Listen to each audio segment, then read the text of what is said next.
assistam essa aula. Eu vou deixar vocês no mudo para não fazer barulhinho. E aí, pessoal, vocês vão ter a matéria completinha de teoria das penas. Hoje eu vou falar dos outros tipos de extinção de punibilidade.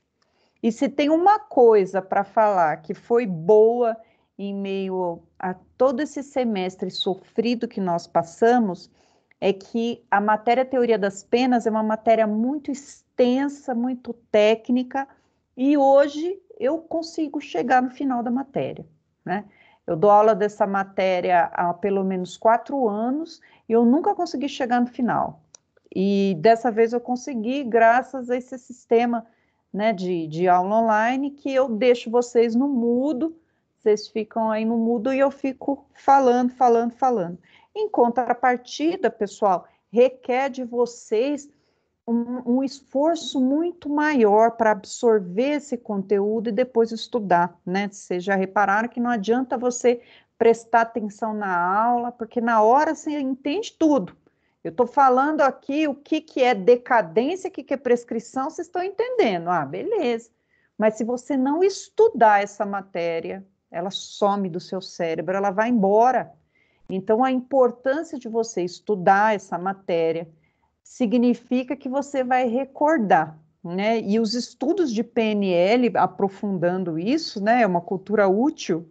Ela vai dizer que você teria que estudar essa matéria para internalizar, se você é aquele que quer concurso público, antes de dormir, né? Então, professor, eu vou dormir 3 horas da manhã. Se você quiser lembrar, você vai ter que revisar essa matéria aqui antes de dormir, para ela poder fixar no seu cérebro, né? E continuar estudando progressivamente. Lembrando que direito penal já começou lá com princípios do direito penal lá no semestre passado, e a gente está fazendo uma continuação. Daqui a pouco a gente vai terminar a parte geral, vamos para a parte especial, e ela é uma soma, é um castelinho que nós estamos construindo. Para a prova, eu fiz a prova de vocês ontem à noite, fiz as provas no domingão aqui. Eu vou pedir, pessoal, apenas... A prova está simples, a prova não está difícil, né? Façam ela bem tranquilo, com o código na mão, leiam, assistam as lives, leiam as anotações que vocês vão responder tranquilamente, código aberto, já que vocês vão ter 4 dias para realizar a prova. E as matérias que eu vou pedir: suspensão condicional da pena, que é o SURSI, suspensão condicional da pena. Eu vou pedir também livramento condicional, também eu vou pedir prescrição, que é a matéria que eu gravei 2 aulas, é uma causa de extinção de punibilidade. Estou pedindo prescrição, mas nada difícil, bem simples sobre prescrição. E 2 ou 3 questões acerca da matéria de hoje, tirei algumas coisinhas da matéria de hoje. Se a gente fosse dizer o grau dessa prova para vocês, o grau dessa prova de dificuldade está mínimo, está muito simples.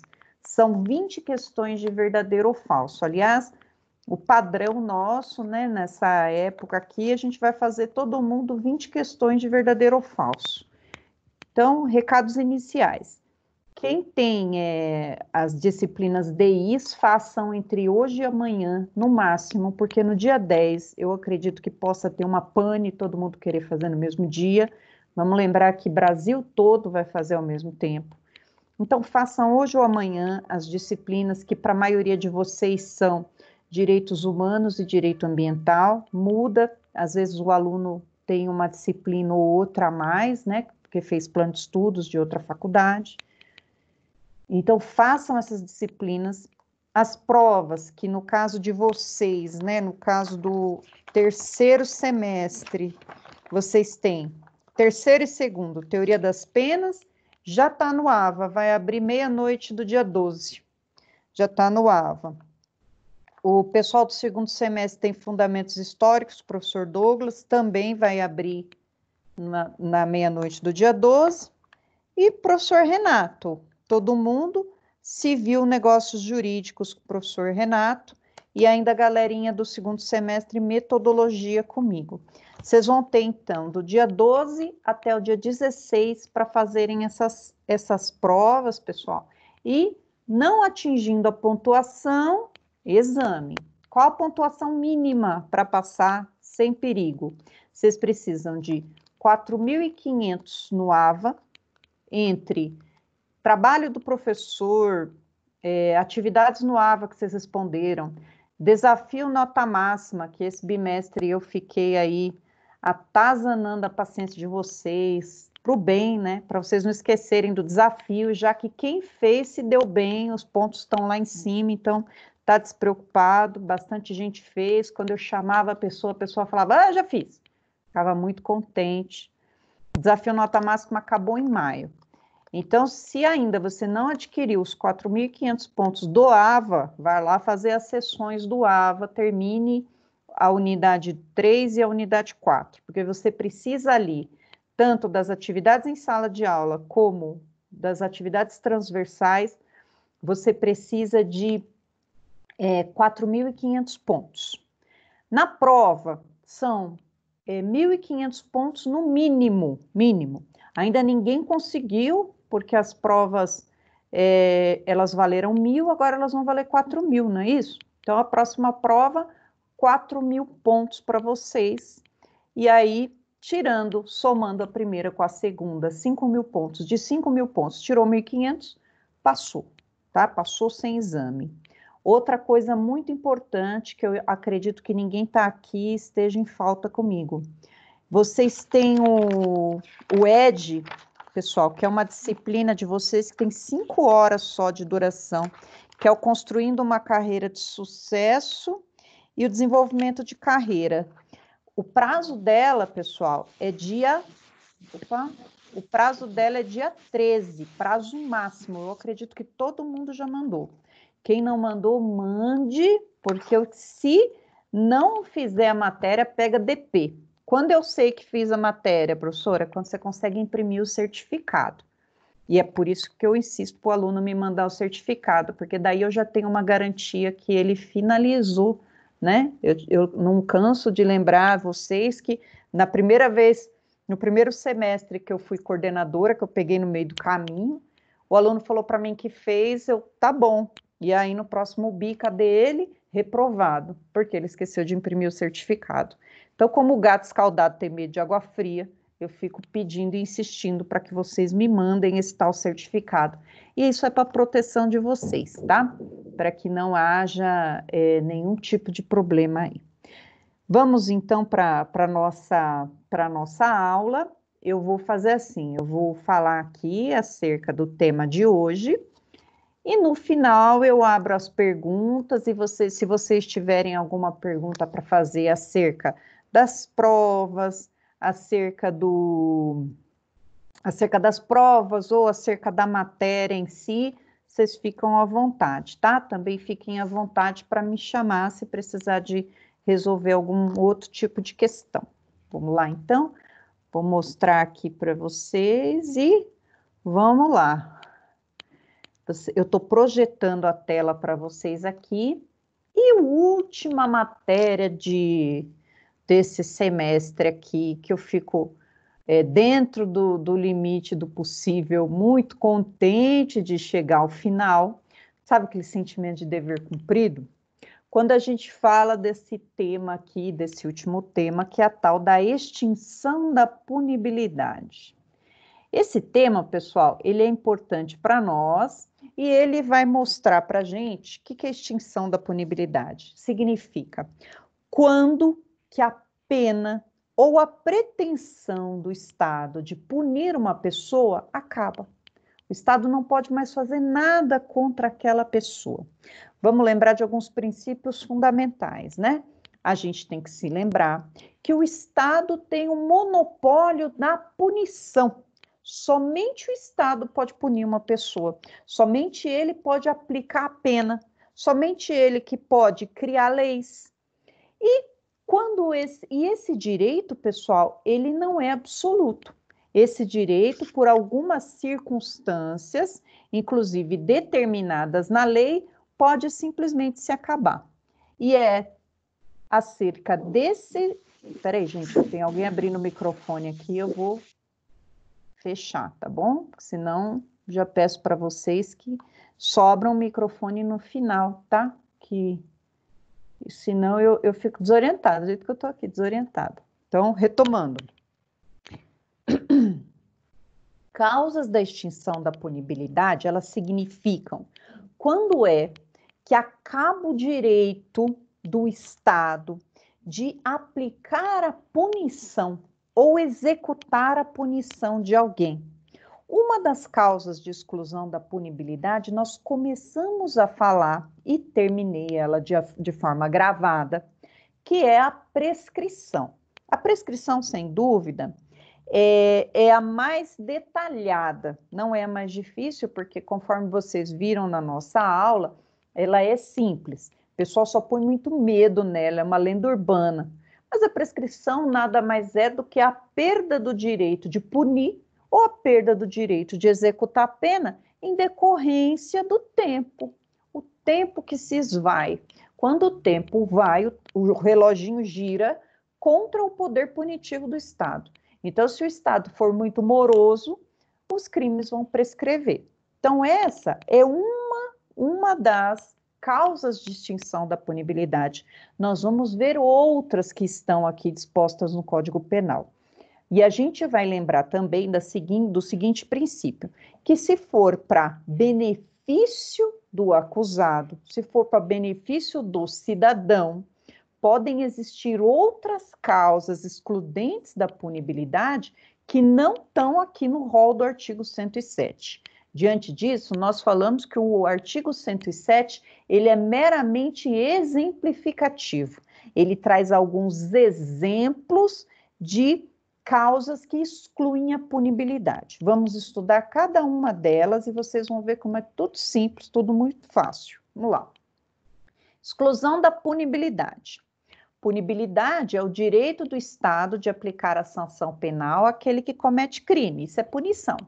O crime, no entanto, né, ele não desaparece com a extinção da punibilidade, apenas os efeitos. O que eu estou querendo dizer com isso? Quando eu falo que existe uma extinção da punibilidade, significa que o que vai ser extinto é a pena ou a execução dessa pena e não o crime. O crime continua existindo. Né? Eu mato uma pessoa, só que eu fujo. Pá, fico lá 20 anos sumida e nunca ninguém consegue descobrir que fui eu a autora daquele crime. E aí eu volto depois de 20 anos, pego um megafone e vou lá na porta do fórum e começo a falar que fui eu. E aí? Prescreveu. A pessoa que eu matei, o crime continuou existindo, né? A pessoa não voltou para contar a história. Mas ninguém pode fazer mais nada comigo em virtude da prescrição. Ocorreu aqui nesse meu exemplo a prescrição da pretensão punitiva. Então, não tem mais como o Estado fazer nada comigo. Mas o crime não deixou de existir. É essa aqui o que eu estou explicando sobre a frase que está aqui. Depois, causas extintivas da punibilidade são causas que fazem desaparecer o direito punitivo do Estado, permitindo-se iniciar ou impedindo-o, impedindo de iniciar ou prosseguir com a persecução penal. O artigo 107 do Código Penal traz um rol não taxativo, significa esse rol não é fechado, é só exemplos, né? De causas de extinção. Há mais causas na legislação ou extrapenais, como, por exemplo, o crime de bagatela ou o consentimento do ofendido. Aqui eu coloquei 2 exemplos de causas de extinção de punibilidade que não estão aqui no rol do artigo 107, como o princípio da insignificância ou crime de bagatela. Vamos lembrar? A gente estudou em tipicidade, lá na teoria do crime, que para que seja considerado o fato típico, eu tenho que ter a tipicidade formal e a tipicidade material. Tipicidade formal, o que é? Está escrito na lei? Sim, então tem tipicidade formal, princípio da legalidade. Não há pena sem lei anterior e não há crime sem lei anterior que o defina. Falei o contrário, né? para falar que um fato é criminoso, ele precisa estar escrito na lei. Então, eu tenho tipicidade formal. Mas e tipicidade material? Tipicidade material significa o bem jurídico protegido pela Constituição está sendo atingido?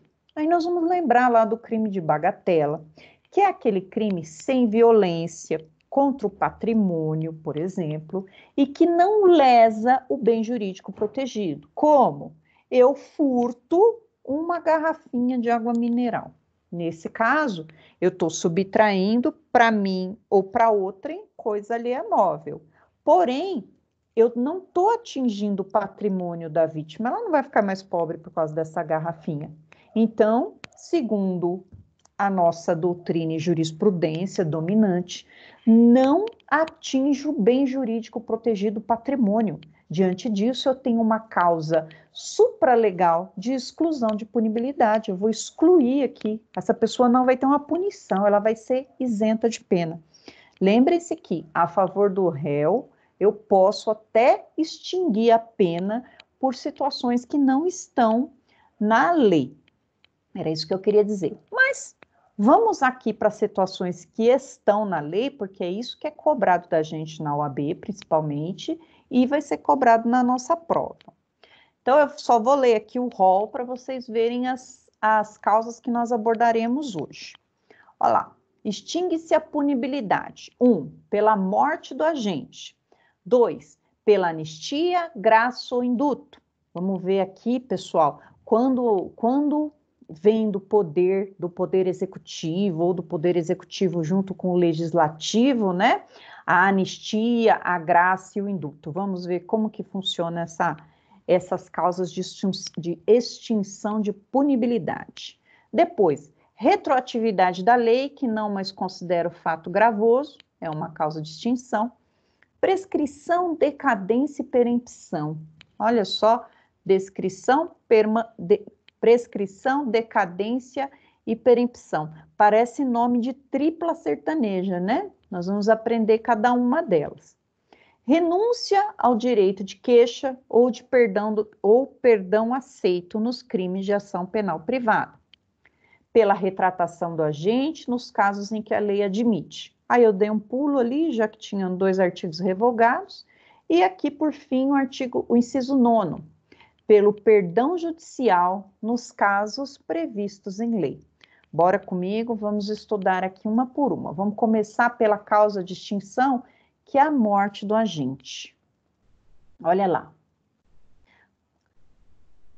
Vamos pensar num processo que está em andamento, e aí, aquele que cometeu o crime morre. Vejam, pessoal, pelo princípio, né? Pelo princípio da individualização da pena, a pena ela não vai passar nunca do condenado.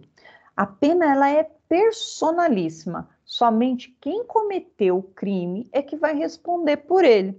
Diante disso, tendo notícia, o juiz tendo notícia da morte do réu, o processo acabou, perdeu o objeto, o processo vai ser extinto. Então, a primeira causa de exclusão da punibilidade é a morte do réu. Porém, a gente tem alguns detalhes aqui importantes. O primeiro, adianta o réu estar desaparecido e chega lá a testemunha, ou chega a vítima, ou chega qualquer pessoa e diz, olha, na verdade, o fulaninho morreu, faleceu. Não adianta, precisa do atestado de óbito. Então, para que o processo seja extinto diante da notícia do falecimento do réu, eu preciso de um atestado de óbito. Olha só o que o Código de Processo Penal vai dizer no artigo 62. Só fazendo um parênteses rápido aqui, esse material de apoio já consta para vocês no AVA, tá? Eu retirei de lá. Artigo 62 do CPP está assim. No caso de morte do acusado, o juiz somente à vista da certidão de óbito e depois de ouvido o Ministério Público, declarará extinta a punibilidade. Então, não adianta virem contar para o juiz que ele morreu, ele precisa da certidão de óbito. Se ninguém trouxer, ele pode oficiar o cartório para que o cartório mande para o processo a certidão de óbito. Aí, depois chegou a certidão de óbito, o Ministério Público se manifesta e extingue o processo, extingue a punibilidade. E eu coloquei aqui. O juiz de posse da certidão de óbito do agente, após ouvir o Ministério Público, vai declarar a extinção da punibilidade. Essa certidão deve ser expedida pelo cartório de registro civil. E aí, a fundamento disso, por que a morte extingue o processo, por que a morte extingue a punibilidade, vai estar escrito aqui, ó, no artigo 5º, inciso 45 da Constituição.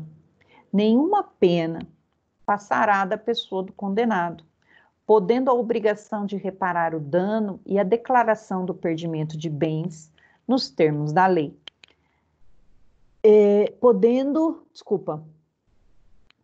a obrigação de reparar o dano e a decretação do perdimento de bens, nos termos da lei, serem estendidas aos sucessores e contra eles executada até o limite do valor do patrimônio transferido. Nesse caso, está querendo dizer, né, junto com a pessoa que morreu, morre o processo criminal. Eventual dívida que ele deixar, que pode ser decorrente do processo criminal, por exemplo, uma lesão corporal, em que vai se buscar lá no cível a reparação da vítima, o morto paga? Resposta é, depende. Ele deixou bens? Se ele deixou bens, primeiro a herança dele vai pagar a dívida que ele tem, e aí é a hora da vítima ingressar nesse inventário com prova, né, de que ela sofreu esse dano, e aí, só aí, os herdeiros vão pagar. Lembrando que o valor limite da indenização é o patrimônio transferido. Se ele deixou bastante bens, ótimo. Se não, se ele não deixou nada, ou se ele deixou uma parte menor, a vítima vai sair no prejuízo, porque o herdeiro não tira do bolso. O que vai fazer o pagamento da herança vai ser o que ele deixou, o que o autor deixou, né? O autor do crime, no caso, o agente que morreu. E acerca dessa tal de certidão de óbito, morte, ainda tem algumas divergências aqui. Tem uma que eu coloquei de amarelo aqui, uma pergunta bem capciosa que os nossos tribunais e a doutrina, principalmente, ela briga de foice aqui. Olha lá. E se a certidão de óbito for falsa e houver a sentença que exclui a punibilidade? Vamos pensar que a gente sabe que a criminalidade não tem limite, né? E vamos pensar que o réu some no mapa, mas ele deixa lá, ele consegue uma certidão de óbito falsa, e essa certidão de óbito falsa extingue a punibilidade dele, chega ao conhecimento do juiz, uma certidão de óbito falsa, extingue a punibilidade. Qual que é o problema aqui? Nós vamos ter duas correntes acerca desse caso. Vejam, a primeira corrente vai dizer o seguinte, quando eu digo corrente, significa dois entendimentos doutrinários acerca do assunto. A primeira vai ser pró-réu, ela vai dizer, nesse caso, extinta a punibilidade, o processo não pode se restabelecer, já que não existe revisão criminal contra o réu e em favor da sociedade. No máximo, o réu responderia pelo crime de uso de documento falso. Olha o problema, porque, havendo uma sentença com trânsito em julgado, essa sentença é imodificável. Mas uma sentença com base num documento falso é imodificável? Essa que é a briga aqui. E a primeira corrente vai dizer, tendo em vista que essa sentença é imodificável, principalmente se for para piorar o réu, já que nós vamos aprender em processo penal um instituto, uma ação que se chama revisão criminal. Essa ação ela serve para poder desconstituir essa coisa julgada, esse trânsito em julgado, mas sempre para melhorar a vida do réu, nunca para piorar, né? Vamos pensar que houve, depois que transitou em julgado, descobrem-se novas provas, ou descobrem um exame de DNA que na época não existia. Então, entra com esse pedido para tentar desconstituir essa coisa julgada. Só que o detalhe nisso é que só pode desconstituir a coisa julgada se for a favor, nunca contra. E aqui a primeira corrente está dizendo exatamente isso. Se tinha um atestado falso, o juiz não mandou analisar se era falso, se era verdadeiro, extinguiu a punibilidade, acabou, tem o que fazer. O máximo que pode fazer com essa sentença aí é fazer com que ele responda por entrega de documento falso ali, né? Uso de documento falso. Essa aqui é a primeira corrente. Na segunda corrente, vai dizer o seguinte, aí é palhaçada, né? Ó, a sentença que se baseou em documento falso, ela é inexistente. Eu não posso dar força de coisa julgada para uma sentença que não tem a validade de uma sentença. Então, nesse caso, para a maioria da doutrina, o processo continua, porque essa sentença vai ser declarada inexistente. Então, vejam a celeuma e a briga na doutrina diante da entrega da certidão de óbito falsa. Vamos ficar com a maioria aqui, né? Porque seria, imagina, um homicídio, extingue a punibilidade do homicídio com uma certidão de óbito falsa. Imagina só a briga. Então, a gente tem que saber essa discussão doutrinária que eu falei para vocês agora. Outra pergunta para a gente sair dessa primeira causa aqui é a seguinte, que é interessante. Essa seguinte aqui, essa pergunta. E se a morte for da vítima? A gente viu que extingue a punibilidade a morte do autor do crime. Mas e se a morte é da vítima? No primeiro momento, parece ser uma pergunta bem bobinha, né? Uma pergunta assim, infanto-juvenil. Vai dizer, professor, tá de brincadeira comigo, né? Porque tem crime que eu preciso da morte. Eu preciso da morte da vítima. Como que no homicídio não vou ter morte de vítima? Sim, mas calma aí. Vamos pensar que a vítima, ela morreu e não era caso de homicídio, outro tipo de crime. E aí a gente precisa parar e pensar um pouquinho. Vamos lá. Antes disso, vou ter que explicar um pouquinho para vocês de processo penal, já que uma matéria sempre é entrelaçada na outra. Então, para que não fique uma matéria jogada no ar, eu preciso explicar um pouquinho de processo penal antes da hora, mas é só para essa matéria não ficar jogada no ar. Olha só. Quando a gente fala, e se for a morte da vítima, a gente precisa saber que existem, primeiro, somente o Estado aplica a pena. Porém, o Estado, ele vai dar, por meio de lei, ele vai dar a possibilidade de uma pessoa propor uma ação penal. Geralmente, em regra, 99,9% dos casos, o legitimado para propor ação penal é o Ministério Público. A gente fala, então, da ação penal pública. Porém, em algumas situações, quem vai propor a ação penal vai ser a vítima, representada por seu advogado. Nesse caso, nós vamos chamar de ação penal privada. Guardem isso. Ação penal pública, Ministério Público. Ação penal privada, vítima. Quando eu sei a diferença, professora? A lei vai trazer. Por exemplo, vamos estar lá no crime de calúnia. É um crime contra a honra. Vai estar escrito lá no artigo do crime de calúnia que este crime vai se proceder mediante queixa-crime. Então, o próprio artigo vai dizer quem que é o legitimado para procurar a justiça. Vai ser, então, o legitimado, nesse caso, vai ser a vítima, representada por seu advogado.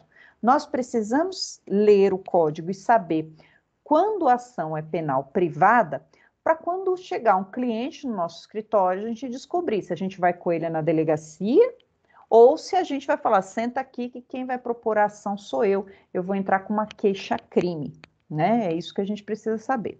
Mas, além disso, nós temos esses dois grandes blocos, ação penal privada, tá aqui, e ação penal pública, que é do Ministério Público, privada é da vítima. Ótimo. Quando o código silenciar, é a regra, vai ser o Ministério Público. Quando o código disser que é queixa-crime, eu já sei que é privada. Ainda tem um detalhezinho aqui. Às vezes, o código vai dizer que a ação depende de representação. Acho que vocês já devem ter ouvido essa palavrinha, representação. Representação, gente, nada mais é do que uma condição de procedibilidade do processo penal. Significa, existem algumas ações públicas, que é o Ministério Público que vai promover, que precisa de um start da vítima, que precisa de um ok da vítima para que essa ação se inicie.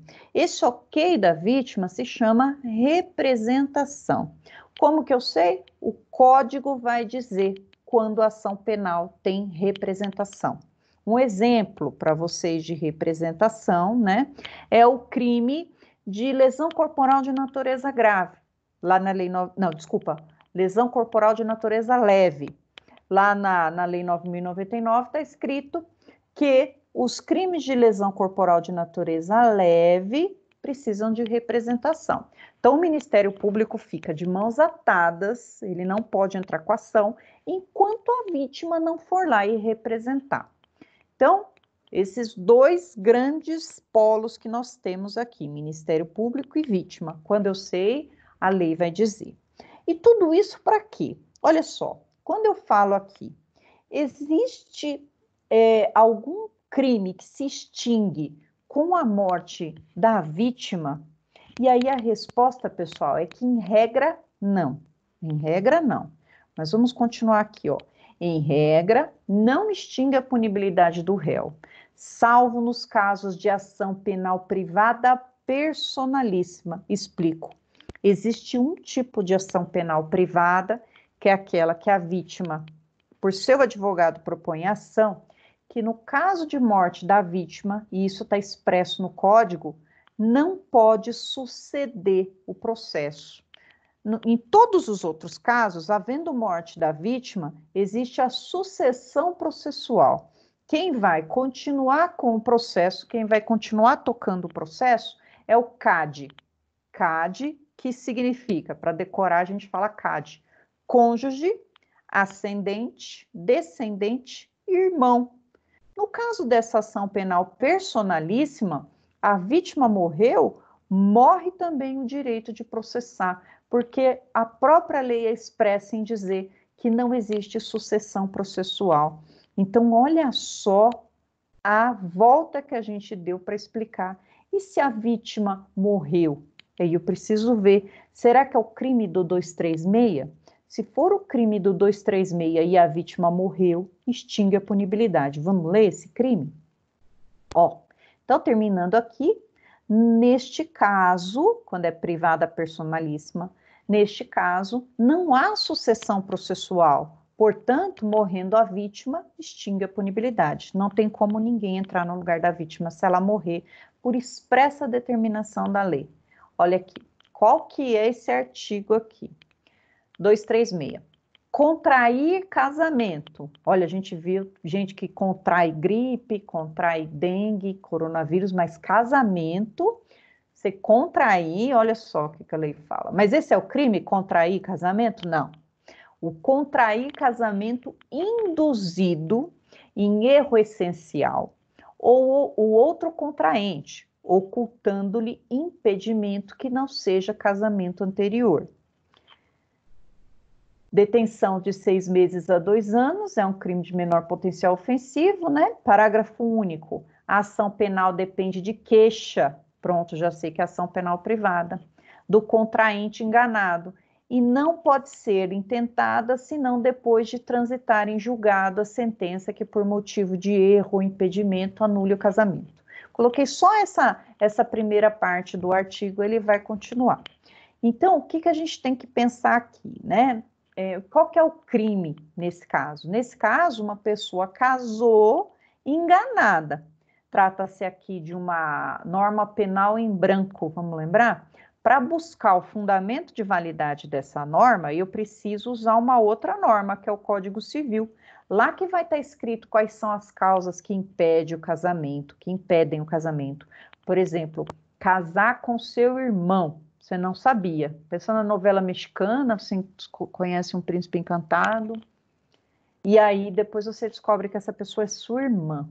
E ela sabia, só que ela nunca te contou. Então, causa que, se você soubesse antes, você não casaria. É a mesma coisa do erro essencial. O erro essencial significa, é um erro tão grande que a pessoa te induziu, te escondeu. Se você soubesse, não contrairia o casamento. Pensar que você casou com uma pessoa e ela falava que ela era uma pessoa maravilhosa, papapá, papapá. E aí, depois de casada, você descobre que ela é uma estelionatária, que ele é um estelionatário, que ele tem um monte de processos e que ele deve todo mundo e que sua vida vai ser um inferno, enfim. Você não sabia dessa vida pregressa dele no crime. Esse é um erro essencial aqui. Então, nesse tipo de crime, pessoal, que é o único aqui no Código Personalíssimo, se a vítima morre, não tem mais o que fazer. Extingue junto com ela essa punibilidade aqui. Então, a vítima morreu, o réu já pode ficar contente porque extinguiu a punibilidade dele. Então, esse aqui é o detalhe que eu tenho para contar para vocês, né? É uma questão que caiu em concurso, falando exatamente sobre isso. E se quem morre é a vítima? Aí o pessoal achou que fosse bem bobinho, né? E colocou, não, quem tem que morrer é o autor do crime para extinguir a punibilidade. E a gente viu que existe essa exceção aqui, bem capciosa na lei. Aí eu coloquei aqui observação, o erro essencial é aquele de tal importância que, sabendo dele, o casamento não aconteceria. Explicando o artigo. Passa a régua, então, em morte do agente. Já vimos que precisa de certidão de óbito para comprovar. Já vimos que, se a certidão de óbito for falsa, a maioria da doutrina vai declarar essa sentença inexistente, o processo continua, mas há vozes ferozes na doutrina que vai dizer que não, que é uma sentença que não pode desconstituir, né? Então a gente continua com a maioria. E, por fim, essa observação quanto à vítima. Outras causas que extinguem a punibilidade são essas aqui, ó.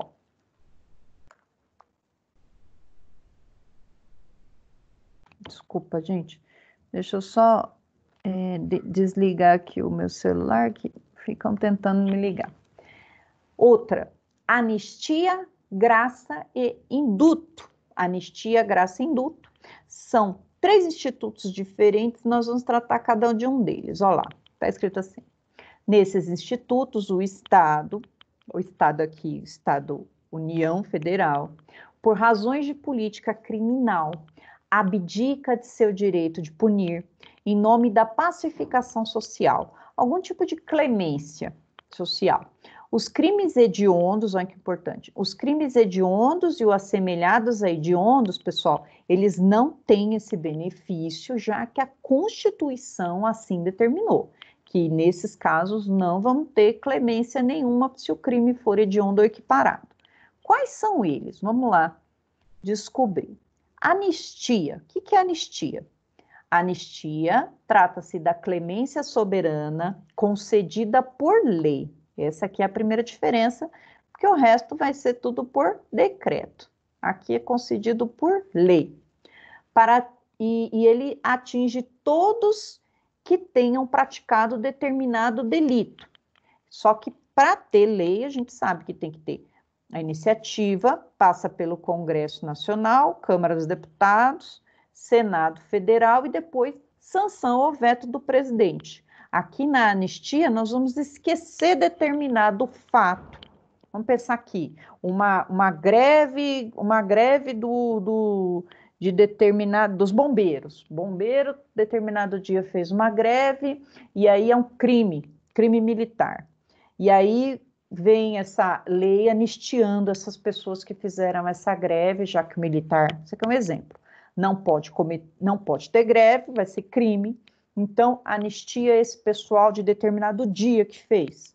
O que vai acontecer? É o esquecimento do fato por meio de lei. Anistia é o esquecimento do fato por meio de lei, né? Vai apagar todos os efeitos desse que um dia aconteceu esse crime. Então não vai restar nem efeito penal, nem efeito extrapenal. Se a pessoa ela era primária, ela permanece sendo primária, porque a anistia faz esquecer o fato criminoso. Depois, graça e induto. A graça e o induto Eu vou tratar primeiro as semelhanças e depois as diferenças, né? Apesar que vai ser bem simplesinho da gente lembrar. Vamos lembrar que a anistia é feita por lei, então eu tenho uma participação do legislativo, e a graça e o indulto, não. Eu só tenho um decreto, o decreto do presidente. Então, aqui não é via lei, aqui é via decreto. Presidente, então, uma das atribuições do presidente é conceder a graça e o indulto para as pessoas, né? Ele pode fazer de forma pessoal, ele mesmo agraciar, ou ele pode delegar. Ele delega aos ministros do Estado, ao Procurador-Geral da República ou Advogado-Geral da União, essa prerrogativa de dar a graça ou indulto via decreto. Só que aqui a gente vai ter situações de condenados, pessoas condenadas, né? E geralmente acontece isso no fim do ano, pessoas condenadas, e a única coisa que vai atingir vão ser os efeitos da execução da pena.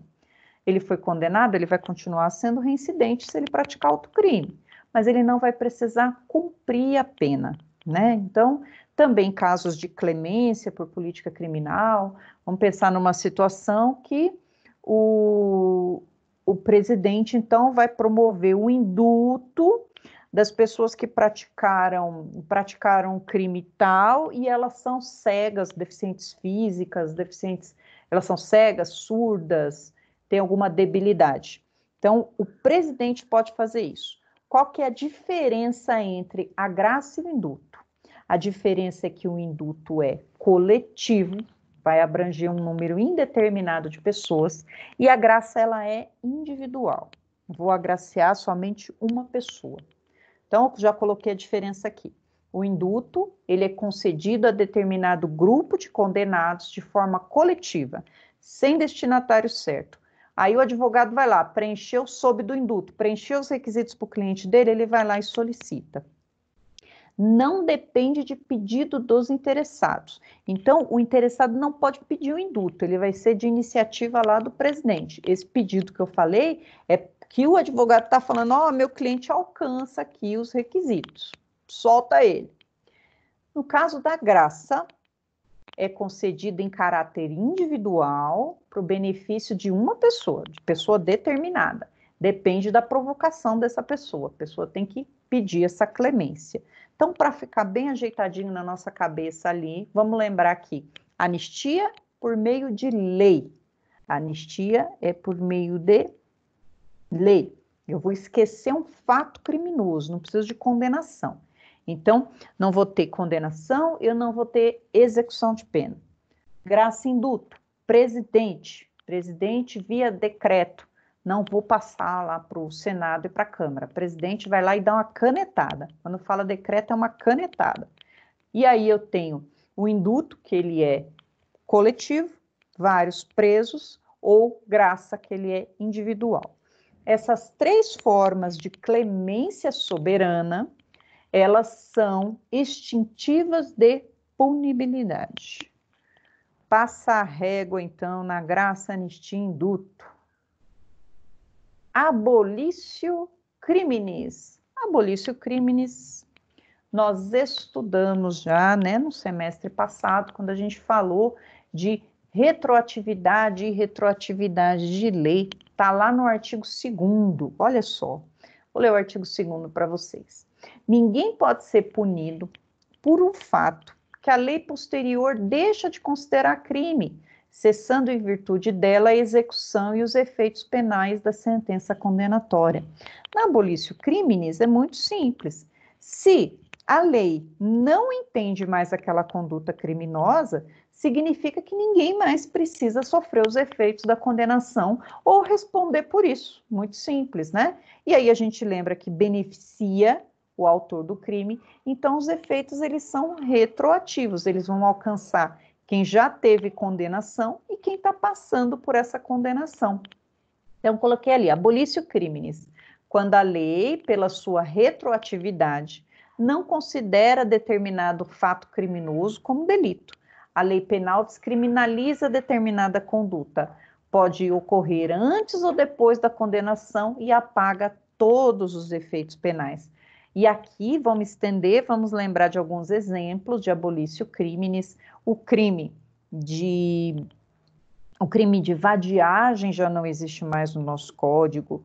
O crime de adultério não existe mais no nosso código. E até posso ir mais além. Qualquer lei, a gente fala de novatio melius, nova lei para melhor, que de qualquer forma beneficie o acusado, ela vai ter um efeito retroativo. Ela vai atingir os fatos passados para poder beneficiar. E a lei, ao contrário, se for uma novatio impeius, nova lei que prejudica, ela só vai valer para os crimes ocorridos, os fatos criminosos ocorridos após a sua vigência. Então, vamos fazer essa lembrança aqui.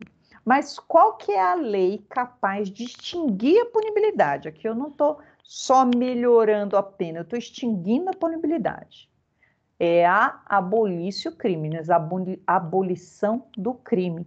O Código Penal revoga, então, determinado fato como criminoso, teremos abolício criminis. Beleza? Passa a régua na abolício criminis. Esse é mais simples. Vamos para decadência. Professora, que história é essa de decadência? Decadência, pessoal, é muito simples da gente entender.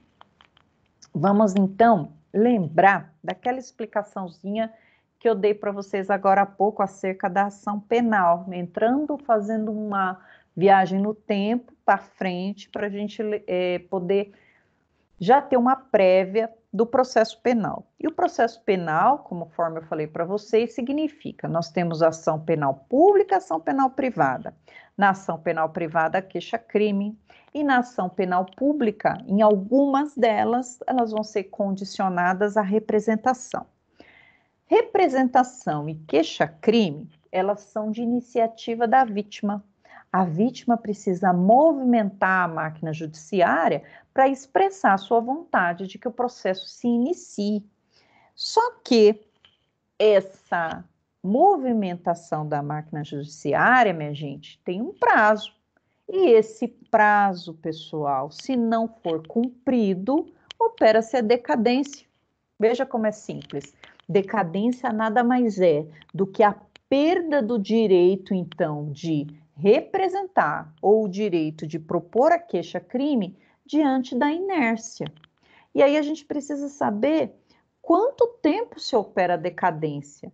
A decadência, pessoal, em regra, 6 meses a contar do descobrimento do autor do crime. Não da data do fato, mas do descobrimento do autor do crime. Várias vezes, né, a gente sabe quem é o autor do crime na data do fato, mas quando não souber, só vai começar a contar a partir do momento que eu souber quem que é o autor do fato, né? Imagina você ser atropelado, sofrer escoriações leves por um motoqueiro lá com um capacete, você nem sabe quem é, mas você anotou a placa. E venha descobrir depois de 3 meses quem foi que te atropelou. E aí sim, a partir desse dia, você tem 6 meses para representar essa pessoa criminalmente para que ele responda pelo crime de lesão corporal de natureza leve. Olha só, então, o que é decadência? E eu coloquei aqui para vocês um resuminho bem simples do que é decadência. Decadência, então, é a extinção da punibilidade, perda do direito do Estado de punir, pela perda do direito de propor ação ou de apresentar a representação do ofendido pelo decurso do tempo. Aqui, coloquei no artigo 38. Salvo disposição em contrário, o ofendido ou seu representante legal decairá do direito de queixa ou representação. Esse decairá é a decadência. Quando decai, significa que operou-se a decadência.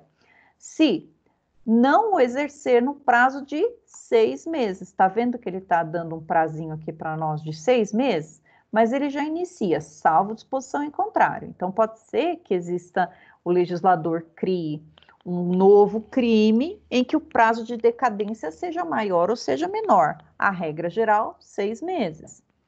Contados do dia, e aqui é só para quem estuda, porque a maioria vai A maioria não, desculpa. Quem não estuda vai achar que conta do dia do crime, né? Mas não, quem estuda vai ver. Contados do dia em que vier a saber quem que é o autor do crime. Aqui. Então é aqui, até aqui que a gente precisa saber sobre decadência. Decadência é a perda desse direito porque deixou para lá, engavetou. Falou, não, eu vou lá na delegacia, ou pior, né, que pode acontecer, é um crime de injúria. Aí você vai lá, o cliente vai e procura o advogado e fala, sofri uma injúria e eu sei até quem fez, está aqui os prints, eu gostaria de processar, de propor uma queixa-crime, eu sei que é uma ação penal privada, propor uma queixa-crime por causa desse crime de injúria, eu me ofendi. Me chamou aqui de tudo que foi nome na internet. Aí o advogado, opa, vem cá, tal, senta. E o que ele faz com o papel? Engaveta. Deixa passar o prazo de 6 meses. O que vai acontecer aqui? Decadência. Ele tinha 6 meses para fazer isso, não fez, extingue a punibilidade. Então, aquela pessoa que fez aquela postagem que merecia uma repreensão criminal, não vai ter, graças à decadência, deixou passar o prazo. Maravilha, gente? Passa a régua na decadência aqui. A prescrição, como estava na ordem, né? Eu coloquei aqui. Prescrição eu tenho e eu alerto para que vocês assistam. Temos 2 aulas gravadas sobre esse tema. Tá lá no AVA para vocês. Prescrição parte 1, prescrição parte 2. Prescrição, pessoal, é a perda do direito do Estado de punir ou de executar a pena, né? Nós temos uma tabela de prescrição lá no artigo 109, que vai dizer em quanto tempo o crime prescreve. E aí, para complicar, nós temos algumas causas que interrompem a prescrição. Então, quando eu estava quase para prescrever, zero a prescrição, volta a estacar zero. Aí disse para vocês também que existem 4 tipos de prescrição da pretensão punitiva, que são a prescrição da pretensão punitiva em abstrato, a superveniente, a retroativa e a virtual, e um tipo só de prescrição da pretensão executória. Todas elas são decorrentes do tempo, da morosidade da justiça, e elas podem acontecer, e aí eu coloquei alguns exemplos para vocês mostrando lá que pode acontecer sim, e é dever do advogado fazer a contagem de prescrição sempre que o processo estiver em curso, né, e refazer essa contagem várias vezes. Assistam essa aula, então. E eu coloquei aqui, né, prescrição, quando o Estado não exerce a pretensão punitiva ou a pretensão executória após o decurso de determinado tempo. A tabela dos prazos prescricionais consta do artigo 109. Aí está lá, mínimo de prescrição 3 anos, o máximo 20 anos e por aí vai. Passa a régua na prescrição depois que vocês assistirem a aula, que eu tenho certeza que todos assistiram na semana passada. Renúncia. Continuando aqui, renúncia. O que é isso, professora? Quer dizer, então, que a vítima pode renunciar? Aí a resposta cabalística é depende. Olha lá. O que é renúncia, pessoal? Primeiro, só vai ter lugar nas ações penais privadas. Esquece a ação penal pública, só na ação penal privada. E o que é isso? Renúncia é o ato do ofendido que abre mão de propor ação penal privada. Ato unilateral em que o ofendido abdica do seu direito de oferecer a queixa. Instituto exclusivo da ação penal privada não necessita da concordância do ofendido, sempre antes de iniciar o processo. Renúncia, pessoal, nada mais é do que deixar o prazo de decadência transcorrer sem fazer nada. Tinha 6 meses, a vítima vem se consultar no advogado e diz, doutor, eu tô com essa postagem aqui do Facebook, sempre Facebook, né, nos meus exemplos. Estou com essa postagem aqui no Facebook e a pessoa está me acusando de ter praticado um crime. só que ela apagou. Olha lá, mas eu printei a tela. Aí o advogado fala assim, fulana, a senhora, quando aconteceu isso? Aconteceu hoje. Fulana, a senhora tem 6 meses para a gente entrar com uma queixa-crime contra essa pessoa. Então, o tempo já começou a correr. Se a senhora quiser, a senhora tem 6 meses, essa pessoa vai responder criminalmente, pode pagar uma indenização para a senhora, vai ter que fazer uma... Ela vai sofrer as sanções legais. E aí essa pessoa fala, quer saber? Deixa para lá. Só queria saber o que aconteceria com ela, né? Não quero. Aí ela vai renunciar. Esse é o ato, pessoal, de renunciar. Ela vai deixar passar esse prazo de 6 meses que a lei dá para ela se movimentar, simplesmente não se movimenta. E ela pode fazer isso de várias formas. Ou simplesmente silencia e deixa o prazo passar. Ou, aqui a lei vai dizer, ó, artigo 49, a renúncia ao exercício de queixa... não é aqui não, desculpa, é aqui em cima. A renúncia, ela pode ser de várias formas, ó. Ela pode ser expressa ou tácita. A expressa é aquela em que a pessoa faz de próprio punho ou faz uma declaração e assina, dizendo que não tem intenção de processar, né? Imagina que teve uma briga, postou lá no Facebook, aí depois o agressor veio pedir desculpa e falou para a vítima assim, olha, você não tem como... eu não vou te processar. Você não tem como fazer isso por escrito? Tem, pronto. Aí o autor da postagem fica com essa reserva lá, se a vítima entrar com a ação, a defesa dele vai ser, olha, ela expressamente renunciou ao direito. Aí o juiz extingue a punibilidade. Ou a renúncia tácita. O que é tácito? Tácito é um comportamento da vítima diferente com a vontade de processar. Imaginem que a vítima chama o seu agressor para ser padrinho de casamento, padrinho do filho, frequenta a casa. Aí a pessoa tira a foto e põe lá no Facebook, tira a foto, ou seja, o comportamento da vítima não é um comportamento daquele que deseja processar. Lembre-se que só para ação penal privada vai caber isso. Quais são os efeitos? Olha só, vamos pensar que houve mais de uma pessoa que fez essa postagem, ou uma fez a postagem agressiva e a outra comentou, piorando mais ainda. Então, a vítima vai processar as duas pessoas, né? Tem 2 autores do crime e a vítima. Se a vítima renuncia de forma tácita ao direito de processar uma delas, chama um para ser padrinho do filho, e a outra não faz nada, essa renúncia tácita vai se estender às 2 pessoas. Você renunciou de uma, então você renunciou da outra também. Por isso que eu coloquei aqui que a renúncia ela é indivisível. A renúncia atinge a todos os prováveis autores. Renunciei ao direito de um de forma expressa ou tácita, significa que eu renunciei de todo mundo.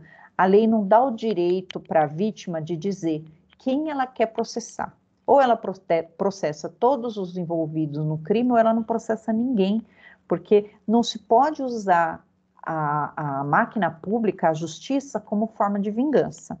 Aí eu só gosto dele, o outro eu não gosto muito, então eu vou processar aquele. Não, ou processa todo mundo ou não processo ninguém.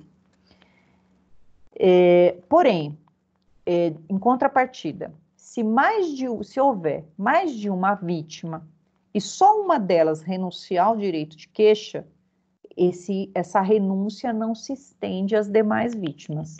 A outra vítima que foi caluniada na rede social, falou que não quero saber dessa pessoa, não quero nem ela na minha casa, nem nada, vou processar. A outra renunciou, o processo pode ser iniciado, porque ainda não tem processo, só contra aquela vítima que permaneceu sem renunciar, nem tácita, nem expressamente, nem deixou o prazo transcorrer. Entenderam, pessoal? Então, a renúncia, o que eu tenho que lembrar da renúncia?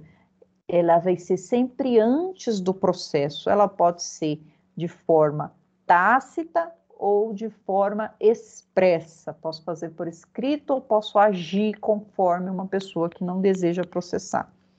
deixo passar o prazo de 6 meses, acabou, renunciei, nem entrei. Era um direito que eu tinha, que eu abri mão. Renúncia significa abrir mão, então, desse direito que ela tem de processar. Só para ação penal privada. Ixi, já estamos quase acabando, pessoal. Calma aí. Depois, passou a régua na renúncia, vamos para perempção. Que diabo é isso? Perempção. Perempção vem com P de punição. Então, sempre que vocês forem lembrar de perempção, lembrem-se que é uma punição. E essa punição é uma punição processual por um querelante negligente. Olha só, pessoal, o que significa? Vamos pensar aqui que também é um caso de ação penal privada. Nas ações penais privadas, vocês vão reparar que existem um monte de causa que extingue a punibilidade. Né? O legislador, ele colocou na mão do ofendido o direito de processar, mas ele fica de olho. Vai falar, olha, eu vou te dar o direito de processar o réu, mas se você não andar com o processo, eu vou tirar esse direito de você. Então, se você for negligente com o processo, ou se você for inerte, não fizer nada, extingue a punibilidade. Então, se for entrar com queixa-crime, quando a gente entra com uma queixa-crime para o nosso cliente, a gente tem que ficar em cima dos prazos, porque se não cumprir um prazo ali, corre o risco de tomar essa perempção aqui. Vamos ler aqui, então, o que é isso? Ó, perempção é a sanção, é a seção processual, eu coloquei penal aqui, né? A seção processual, aplicada ao querelante negligente ou inerte. Qual sanção? Extingue a punibilidade. Você queria ver aquela pessoa ser punida? Se você for negligente com o processo, ele vai ser absolvido. Essa é a punição. Esse instituto é aplicado exclusivamente nas ações penais privadas. Então, esquece isso para homicídio, esquece isso para lesão corporal, só para ação penal privada. Se a ação for privada subsidiária da pública, a inércia implica em retomada da titularidade da ação pelo Ministério Público. O que significa isso, pessoal? Existe um tipo de ação penal privada que ela vai ter lugar quando o Ministério Público ficar inerte. O Ministério Público perdeu todos os prazos, né? Perdeu o prazo de apresentar a denúncia, ele tinha 5 dias para apresentar a denúncia do réu preso, ele não apresentou, ele engavetou. Então, nesse caso, a Constituição, lá no artigo 5º, ela vai dar o direito à vítima de ela mesma propor a ação por meio do seu advogado. Então, ela vai lá e propõe uma ação que é do Ministério Público. E a gente vai chamar esse tipo de ação penal privada subsidiária da pública. E esse caso aqui, se o querelante for inerte, não vai ocorrer a perempção, já que não é uma ação privada, é uma ação pública que o Ministério Público ficou inerte. E a vítima falou, essa não vai se movimentar? Movimento eu. A lei dá esse direito para a vítima. Nesse caso, então, não vai ter perempção. É só para ação penal privada, não da subsidiária. Coloquei aqui só para fazer essa observação para vocês. A perempção só pode ocorrer depois de recebida a queixa até o trânsito em julgado do processo penal. Essa observação significa, só pode ocorrer a perempção com o processo em curso. E a gente vai ver aqui as situações em que o processo está em curso. O juiz, então, intima a parte para que ela tome alguma providência e ela simplesmente não responde ao chamado judicial. Olha só, os casos vão estar lá no artigo 60 do Código de Processo Penal. Tá lá. Nos casos em que somente se procede mediante queixa, considerar-se-á, perempta, de perempção, a ação penal. Quando?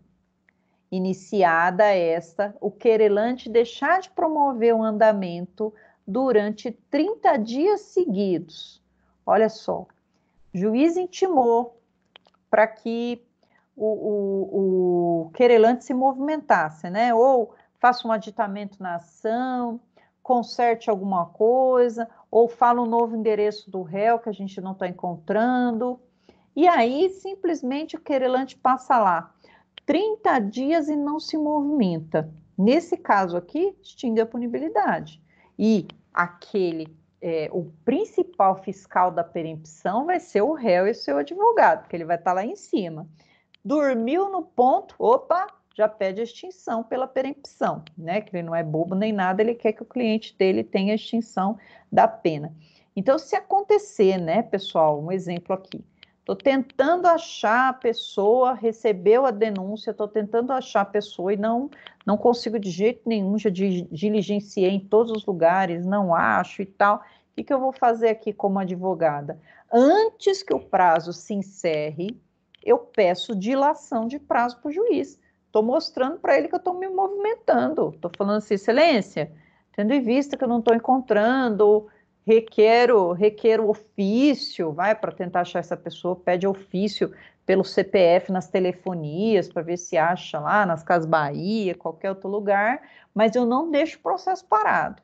Antes de encerrar o prazo, eu vou lá em movimento, peço mais prazo. Assim, eu estou tranquila que o processo não vai ter perempção, porque o juiz não vai entender como negligência nem como desídia. Depois, quando falecendo o querelante ou sobrevindo sua incapacidade, não comparecer em juízo para prosseguir no processo dentro de 60 dias. Olha só, caso de sucessão processual. Morreu uma pessoa, se não for ação penal personalíssima, que a gente viu que extingue a punibilidade, se for qualquer outro tipo de ação penal privada, se o querelante morreu, há sucessão processual. Quem vai ocupar o lugar do querelante vai ser o cônjuge, o ascendente, o descendente ou o irmão, qualquer uma dessas pessoas. Se ninguém aparecer para suceder num prazo de 60 dias, extingue a punibilidade do réu. Essa vai ser aqui a extinção pela perempção no inciso 2º. Terceiro, quando o querelante deixar de comparecer sem motivo justificado, ou seja, ele foi intimado para comparecer em algum ato judicial, não foi, não justificou. A qualquer ato do processo, a que deve estar presente, ou deixar de formular o pedido de condenação. Olha aqui o advogado comeu bola nas alegações finais. Olha aqui nossa responsabilidade, gente. Na primeira parte, ele fala que o querelante não compareceu. Vamos pensar numa audiência. O querelante não compareceu. A gente pede um prazo para justificar o porquê que ele não compareceu. Ah, estava com dor de barriga, foi no médico, enfim, alguma coisa aconteceu, justifica no processo. Sempre é verdade, né? Nunca vai inventar. Tem que avisar o cliente. O senhor precisa ir, senão ele vai ser absolvido. É isso que o senhor quer? Não, então compareça. Se não comparecer, tem que ter um motivo ponderoso. Não é poderoso, é ponderoso, que o juiz pondere e diga, não, nesse caso, tudo bem, então está justificado, tá, pessoal? Mas se ele não comparecer havendo a necessidade, o que vai mostrar para a justiça? Que a pessoa não está nem aí, então, perempção. E no outro caso, fez as alegações finais. A alegação final, pessoal, é o último ato do advogado no processo aqui em primeira fase, né? Já passou toda a parte de instrução probatória, já teve audiência, já foi ouvida a vítima, já foi ouvidas as testemunhas, já foi feito o interrogatório e agora é a parte final. Nas alegações finais, nós vamos falar como advogado o porquê que tudo que a gente disse no começo, que essa pessoa cometeu um fato criminoso e ela merece punição, por que isso está provado no processo por A mais B. E aí a gente vai formular o pedido de condenação. Diante disso, requeiro a condenação como em curso no artigo XXXY. Se não fizer isso, se o advogado não pedir a condenação, perempção. Perda, então, o réu, então, vai ser absolvido aqui, vai ter a causa de extinção da punibilidade. E, por fim, última causa de perempção, quando, sendo o querelante pessoa jurídica, esta se extinguir sem deixar sucessor. Lembre-se que pessoa jurídica pode sofrer algum tipo de ação, pessoa jurídica pode ser sujeito passivo de crime, ela pode ser vítima? Sim, E no caso de crimes contra a honra, pessoal, nós vamos aprender que existem dois tipos de honra. A honra objetiva, o que os outros pensam de mim? E a honra subjetiva, o que eu penso de mim. A honra subjetiva é que são situações internas, né? Pode ser que alguém me chame de burra, de gorda, de o que for, e eu não me sinto ofendida. Mas pode vir alguma coisa que eu me sinto ofendida. Então, nesse caso, a honra subjetiva, ela vai atingir o seu interior, vai te atingir. No caso da honra objetiva, vai falar da sua dignidade, do seu decoro perante as outras pessoas. A pessoa jurídica, como é um ente virtual, né? A pessoa jurídica, na verdade, ela é considerada pessoa, né? A gente estudou isso em direito civil, que nós temos a pessoa natural e a pessoa jurídica. Ela vai existir e ela vai ter vida própria, porém, ela não tem sentimentos. Então, essa honra subjetiva, ela não tem. Mas é importante para a pessoa jurídica a honra objetiva, que os outros pensam dela? E a resposta é sim. Então, diante disso, ela pode sofrer os crimes de difamação e o crime de calúnia. Então, atribuir a uma pessoa jurídica um fato considerado como crime é calúnia. E se esse fato atribuído não for considerado calúnia, não for considerado crime, pode ser, em tese, uma difamação, nunca difamação, difamação. Então, eu saio espalhando por aí que a empresa X está falsificando o álcool em gel. Né? Eu conto um fato criminoso, eu não falo assim, estelionatária, tal. Eu conto um fato, né? Olha, empresa tal, de tal lugar, está falsificando álcool em gel, eu tenho provas, ela falsifica, tal. Nesse caso, vai atingir a honra objetiva da pessoa jurídica, né? Então, ela pode ser, sim, sujeito passivo nos crimes contra a honra. E, entrando com essa queixa-crime, ela for dissolvida, imagina que pegou ela tão feio que quebrou a empresa. Se ela não deixar sucessor para continuar o processo, perempção. Então, perempção é uma causa de extinção da punibilidade. Perdão do ofendido. Aí aqui a gente vai falar de uma coisa linda, né? Uma coisa bíblica. Perdão do ofendido. O que é isso? Perdão. Olha só. Perdão do ofendido também vai ter lugar, minha gente, na ação penal privada. Olha o que é isso. O ofendido, que é o querelante, desiste do prosseguimento da ação penal privada e desculpa o autor pela ofensa. Tá bom, te perdoo. Ele simplesmente, pessoal, não quer mais continuar com a ação penal e ele perdoa, né? Só que esse perdão, ele é bilateral, segundo a lei. E o ofendido, ele vai lá, peticiona por meio do advogado, oferecendo o perdão.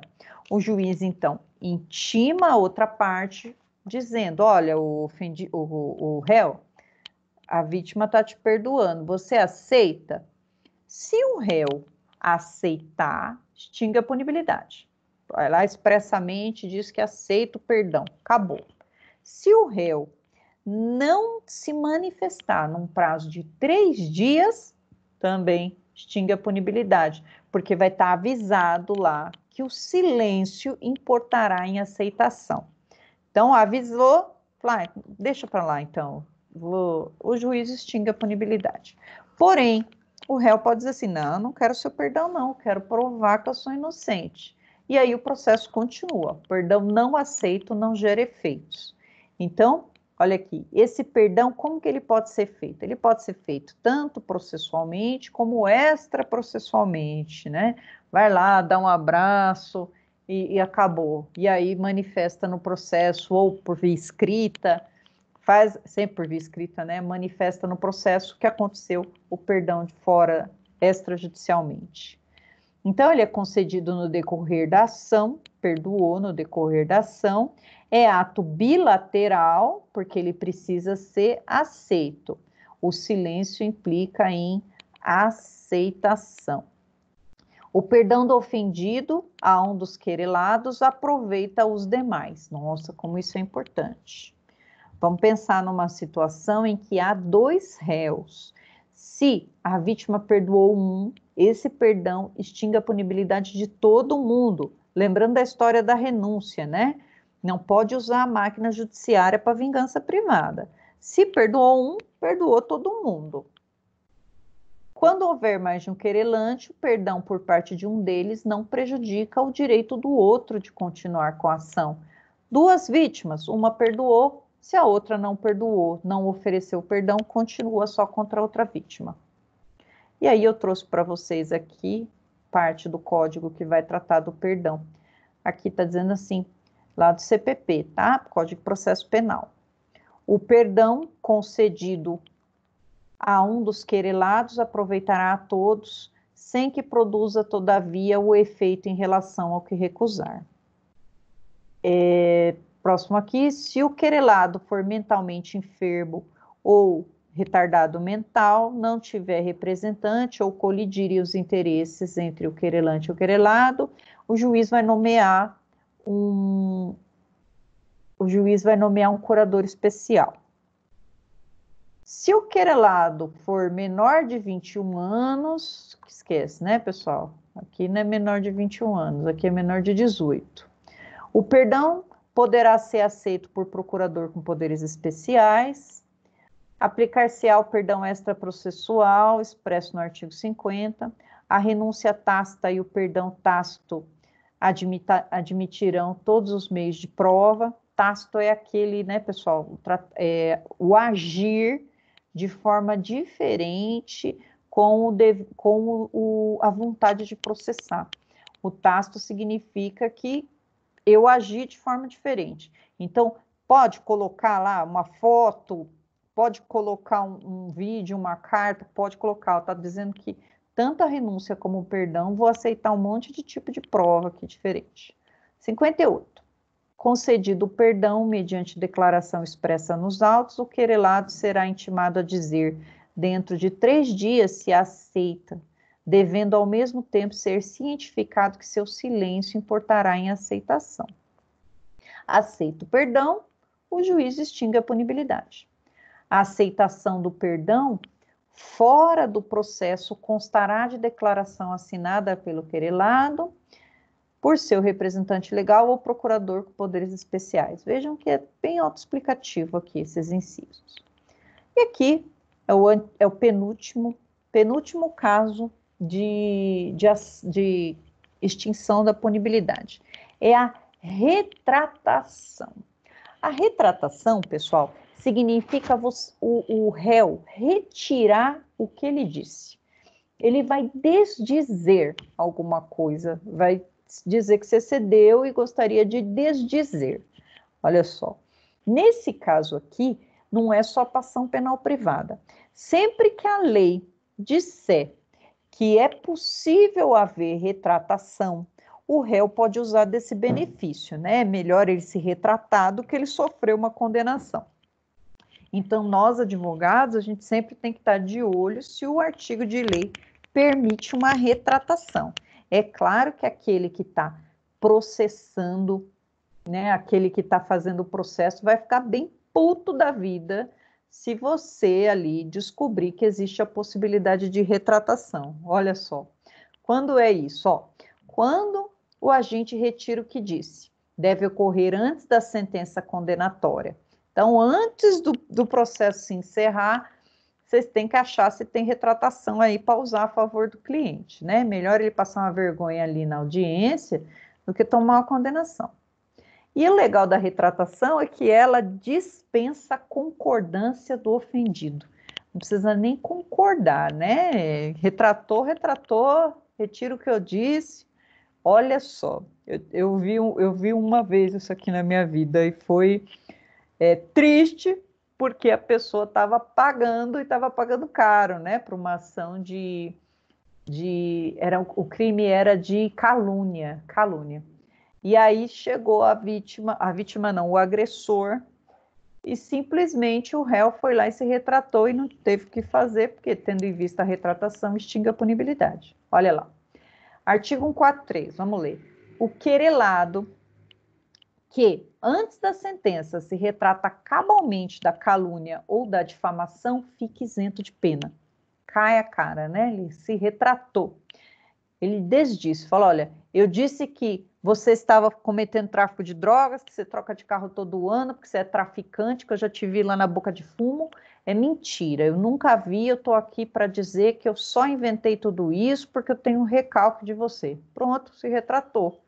E aí o máximo que a vítima pode fazer é, se ele fez isso no Facebook, tem que se retratar lá no Facebook também, né? E aí vai estar escrito aqui no próximo. Bom, nos casos em que o querelado tenha praticado a calúnia ou a difamação, utilizando-se os meios de comunicação, a retratação dar-se-á, se assim desejar o ofendido, pelos mesmos meios em que se praticou a ofensa. É a hora do nosso cliente virar e falar assim, doutor, não aceito, quero continuar porque eu quero que ele seja condenado pela calúnia. Aí você vira para o cliente e fala assim, olha, jovem, não tem muito o que fazer porque retratação é um direito que assiste ao réu, né? O réu tem direito de se retratar. Ele precisa ter um advogado que saiba desse direito aqui, né, pessoal? Porque daí não vai sobrar nenhuma ação de calúnia e nenhuma difamação íntegra, né? Porque se ele se retratar, acabou, não precisa nem de nada. Se retratou até a sentença, não tem condenação, extingue a punibilidade. Olha só que legal. Que legal para quem está do lado do réu, né? Não quem está do lado do autor, que fica com a cara de tacho. Por isso que é bom a gente avisar, né, pessoal? A gente avisa antes de entrar com esse tipo de ação, que se a pessoa se retratar, extingue, e a pessoa assume o risco do processo, né? Porque não é uma ação barata. Acho que deve estar em torno de uns 3 a 5 mil reais uma ação de, acho que 5, de queixa-crime. Outra forma de retratação aqui. Aqui eu já estou numa ação penal pública incondicionada, que está no artigo 342. Eu trouxe alguns exemplos para nós aqui. Esse aqui, falso testemunho. Ó, fazer afirmação falsa ou negar ou calar a verdade como testemunha, perito, contador, tradutor ou intérprete em processo administrativo, inquérito policial ou em juízo arbitral. Falou a mentira, estava sob juramento e mentiu. Vejam que a pena é grande, de grande potencial ofensivo, de 2 a 4 anos, né? Não vai caber nenhum instituto despenalizador, a princípio. E aí o parágrafo 2º vem e traz para a gente. O fato deixa de ser punível, tem uma extinção de punibilidade, se antes da sentença, no processo em que ocorreu o ilícito, o agente se retrata ou declara a verdade. Correndo lá o processo de falso testemunho, né, a gente orienta nosso cliente, ó, falso testemunho, se retrata lá que você não vai ter nem condenação, tá lá no parágrafo 2º do artigo 342. Essa é a retratação. Cabe sempre, professora? Não, somente quando a lei disser que para aquele tipo de crime cabe retratação. Então, pessoal, é a importância da gente estudar cada caso que a gente for pegar na nossa vida como se fosse o único, né? Então, nesse caso do falso testemunho, no caso de ação penal privada, que é a calúnia e a difamação, né? Nesse caso, cabe retratação. Por que a injúria não cabe? Porque a honra subjetiva é aquilo que você sente. Isso não adianta ninguém chegar, segundo a lei, e falar, se retratar, que não vai mudar. Mas você consegue mudar, entre aspas, né? Muito discutível isso, o que as pessoas pensaram de você, já que a pessoa está se retratando e está falando a verdade. E a gente sabe, né, que na prática, quando é para falar mal, todo mundo fica sabendo, mas na hora de falar bem, ninguém fica sabendo, né, gente? Mas é o que a lei está dizendo para nós. Por último, aqui, para a gente encerrar nossa aula, o perdão judicial. Vejam que aqui é um outro tipo de perdão. Não é perdão do ofendido, que é bilateral. Aqui é o perdão judicial, perdão do juiz. Quando ele vai acontecer? Também acontece também acontece nos tipos penais em que a lei possibilita, não é qualquer um. Vai ser lá nas leis, no tipo penal que a lei possibilita, assim como a retratação. Mas nesse caso, pessoal, o perdão judicial é uma clemência do juiz, né? Ele vai ficar com pena da pessoa, aqui no caso, e vai aplicar o perdão quando as consequências do crime forem tão grandes que não vai ter mais sentido a punição. Na primeira aula a gente estudou que a punição serve para pagar o mal com o mal e para ressocializar, principalmente, né? Mas no caso do perdão judicial, o crime atingiu a pessoa de forma tão grave que não tem pena no mundo que seja pior do que o próprio fato que aconteceu. Então vamos ler aqui. É uma causa extintiva de punibilidade por meio da qual o juiz, diante de certos requisitos previstos em lei, então tem que estar previsto na lei o perdão, renuncia ao direito de punir, geralmente fundado na desnecessidade da pena. O juiz reconhece a prática do fato delituoso e deixa de aplicar a pena.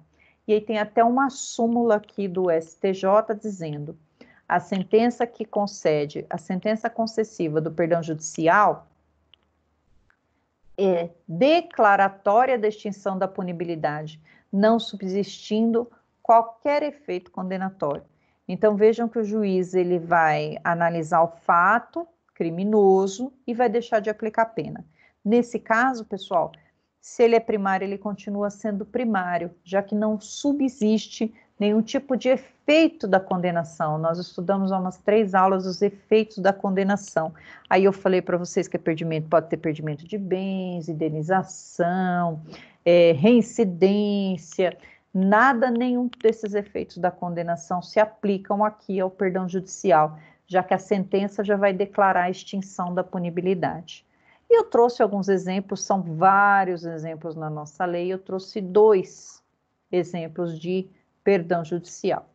Primeiro, o mais clássico de todos, está lá no artigo 121, que é do homicídio, matar alguém, e no parágrafo 5º está trazendo o perdão judicial aqui. Na hipótese do homicídio culposo, o juiz poderá deixar de aplicar a pena se as consequências da infração atingirem o próprio agente de forma tão grave que a sanção penal se torne desnecessária. Vamos pensar que aconteceu muito há um tempo atrás, infelizmente, daqueles pais que mudaram a rotina e esqueceram a criança lá no bebê conforto dentro do carro. Quando ele voltou, no final do dia, a criança já estava morta dentro do carro. Então, se a gente analisar que essa infração atingiu o agente de uma forma tão grave que ele vai carregar esse pesar pelo resto da vida dele, e aquela pessoa vai praticamente enlouquecer, ele vai querer ser preso, ele vai falar, não, me prende e joga a chave fora, porque eu não mereço viver, né? Então, atingiu a pessoa de uma forma tão grande, ele não deixou por desleixo, foi culposo. Então, houve uma negligência, foi culposo, ele faltou com o dever de cuidado, mas vejam que o perdão judicial ele vai atingir a pessoa se não fizer necessária a pena, já que a pessoa está sendo atingida de uma forma muito pior pelo próprio fato, né? Caso de acidente de carro, que o pai mata o próprio filho. Então, nesses casos aqui aplica-se o perdão judicial. Sempre à luz do caso concreto, tá, pessoal? A gente não pode colocar tudo numa caixinha. Sempre vai depender do caso concreto. E depois, mais um exemplo aqui, trazido pela doutrina, é o caso da injúria. Eu falei para vocês que lá não vai caber retratação, mas vai caber aqui o perdão. Olha só. Injuriar alguém ofendendo a dignidade e o decoro. Injuriar, honra, subjetivo, o que eu penso de mim. Pena, detenção de 6 meses ou multa. O juiz pode deixar de aplicar a pena quando o ofendido de forma reprovável provocou diretamente a injúria. Ou no caso de retorção imediata que consiste em outra injúria. Olha só, então, se a injúria foi feita depois de uma provocação ou depois de uma resposta, um toma lá da cá, eu tenho aqui também a possibilidade de isenção de pena. Vejam que legal, que coisa interessante aqui, o parágrafo 1º, referente à injúria, isenta de pena aqui no caso da injúria. Então, vamos ver se não está faltando nada aqui. Deixa eu voltar lá para o artiguinho 107.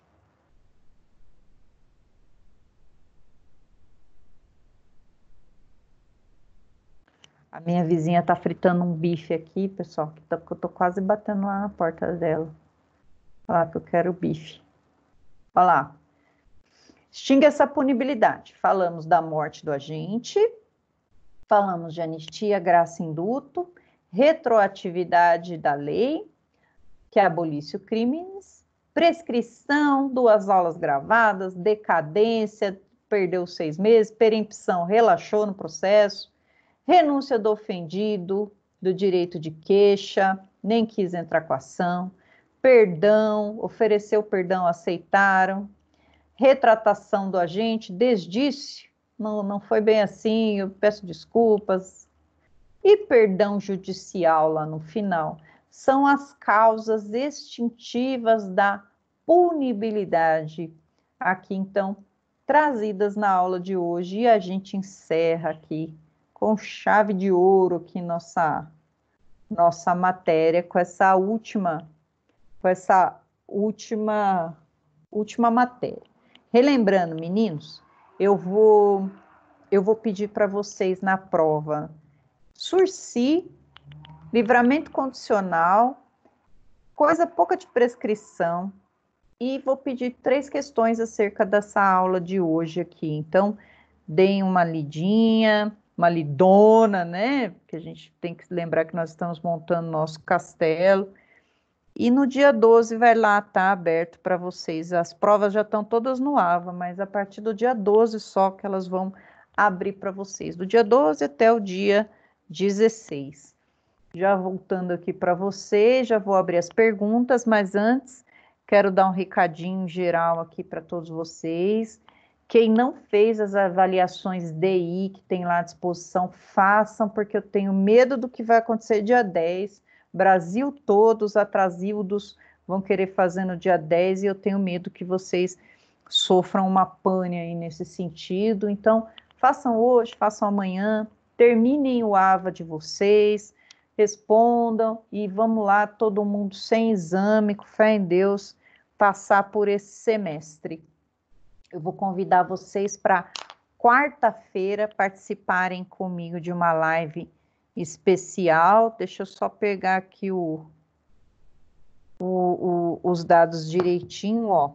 A live especial com o desembargador, né, do TRT4, o Dr. Marcelo de Ambroso.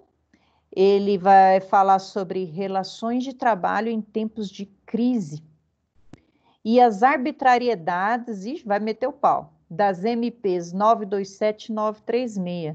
Pessoal, que legal, um desembargador do Tribunal Regional do Trabalho falando conosco aqui numa live totalmente especial. Quando? Quarta-feira agora, às 19h30. E aí eu estou fazendo em parceria lá com a Anhanguera do Taboão e já alerto vocês que dentro da live só cabem 250 pessoas. Então, 7h30 vocês já estejam apostos lá, quem quiser participar da live para assistir, que vai ser muito legal, muito disputado. É um tema, né? Quem não quer saber sobre os direitos trabalhistas nessa crise, ainda vindo de um desembargador, né? Que vão ser os que vão decidir toda a parada, né?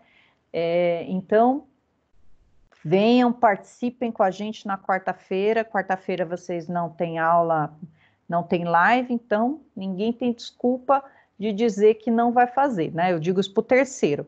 Para o segundo semestre que eu dou aula de metodologia, eu só iria, né, corrigir as questões da apostila, seção 3 e 4, mas eu vou deixar a correção das questões numa aulinha gravada para vocês e também as questões disponibilizadas com gabarito, já que eu quero muito que vocês participem, escutem uma outra pessoa, vamos dar uma variada, uma outra pessoa falando sobre direito, um tema mais que especial como esse.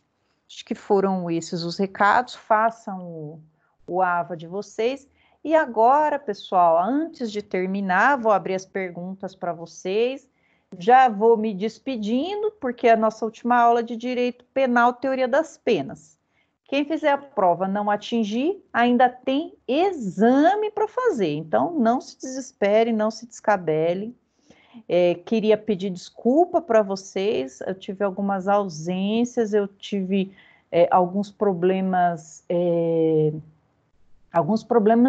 de doença mesmo, de bastante, passei por algumas situações terríveis, assim, e na medida do possível, né, gravei todas as aulas para vocês, então eu peço desculpa para vocês se eu tive algumas ausências, e agradeço muito a nossa parceria. Esse semestre foi um semestre muito difícil para todos nós, difícil porque foi um desafio conseguir, a gente, de um dia para o outro, transformamos tudo em digital, fizemos aula ao vivo.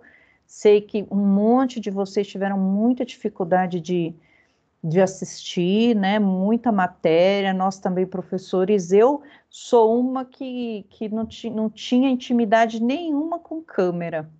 E aí tivemos que, por amor à profissão, por amor a vocês, ao conhecimento, a gente, vamos lá, vamos encarar esse desafio. Graças a Deus, ao universo, eu tenho um time de professores muito legal, que, foi muito legal, e falou, não, vamos fazer acontecer.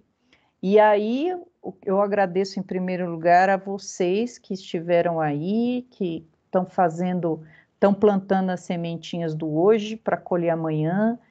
Daqui a pouco eu quero ver vocês todos formados, entregar o canudo de cada um de vocês, e a gente lembrar, né? Falar assim, lembra, professora, lá no comecinho, no terceiro, no segundo semestre, que a gente passou um semestre difícil, mas a gente sobreviveu. Então, é assim que eu quero me despedir de vocês, dizendo que sobrevivemos a esse semestre e aí a gente vai ter as aulas, vão ficar gravadas, perdeu alguma, assistam nas férias, vou estar aqui à disposição de vocês para ajudá-los, e agradeço, me despeço e abro as perguntas de vocês. Eu já começo a falar, já começo a querer chorar, gente, eu tô assim. Passo as perguntas acerca da matéria, já deixando um beijão, um abraço para todo mundo e dizer que eu gosto demais de vocês e muito obrigada.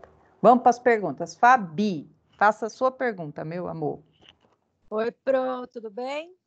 Tudo bem, tudo bem. Pro, não, minha dúvida é na matéria de... Mas eu acho que você já deixou meio respondido, que vai ter exame, mas na matéria dessas provas DI, que a gente tem uma prova só, ela já vale quanto de cara? Ela já vale os 4.000?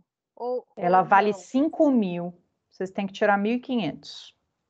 Ah, beleza. Beleza. Ó, Fabi, e eu vou te falar uma coisa, é a primeira vez que vocês têm prova DI, né? Que vocês nunca tiveram essa disciplina, vocês vão ter mais algumas durante o curso, mas é normal, viu? Geralmente o pessoal na primeira que faz DI, às vezes não tem o sucesso que queria. Toma uma pancada e nunca mais acontece de novo. Infelizmente, às vezes pancada. Acontece. Né? O chutão do Anderson Silva no peito, né? Mas vai ter sim, vai ter exame, e assim que eu souber da data, eu já aviso vocês que vai estar disponibilizado. Professora do céu, que prova difícil. Difícil. E de resto, Pro, só agradeço aí, realmente um semestre muito difícil para todo mundo, e além da ansiedade e nervosismo disso tudo passar logo, né? A gente não saber qual vai ser o dia de amanhã, mas em relação aos professores, eu só tenho a agradecer, não tenho nada a reclamar, graças a Deus foi tudo muito, muito bom. Eu acho que não dá o resultado assim 100% do que todo mundo queria, porque a gente não está ali ao vivo, né? Mas que nem você falou, no final das contas, você conseguiu chegar até o final de uma matéria, o que é difícil porque a gente não cala a boca e não para de encher o saco. Mas, e não é só vocês não, viu, gente? É geral. Eu nunca consegui terminar a teoria das penas, e vocês são uma sala tranquila. Apesar de vocês serem numerosos, né? Eu dou um chilique lá na sala, né? Quem nunca viu meus chiliques, tá quieto, tá com giz, tá... Inclusive, eu estou com muita saudade de jogar giz em vocês. E aí, eu mesmo assim não consigo terminar a matéria. O volume é muito grande, né? Eu até quero adaptar isso para nossas aulas presenciais, dar um jeito de lá na sala apertar o mute para ficar todo mundo mudinho, né? Na sala eu fico reclamando e aqui eu fico implorando para vocês fazerem perguntas, né? Olha só. Obrigada. Mas logo isso tudo vai acabar. Se eu Fé em ficar Deus, em quieta, alguém mais agosto quer falar. a gente está de volta. Fé em Se Deus. Deus quiser. Beijo, Pro. Beijo. Beijo, galera. Obrigada, Fabi. Beijo para todo mundo. Antes eu gostaria de perguntar ao pessoal aí, desculpa. Oi, Jonas. O que acontece? Tudo bem contigo? Com todo mundo? Está me ouvindo ou está cortando? Está cortando. Sua voz está parecendo do robô. Mas pode falar que dá para ouvir. Tá bom. Então, eu sei se foi difícil para todo mundo, mas essa matéria aí, quem não fez, uma dica aí é procurar em outros materiais para responder essas provas de ambiental.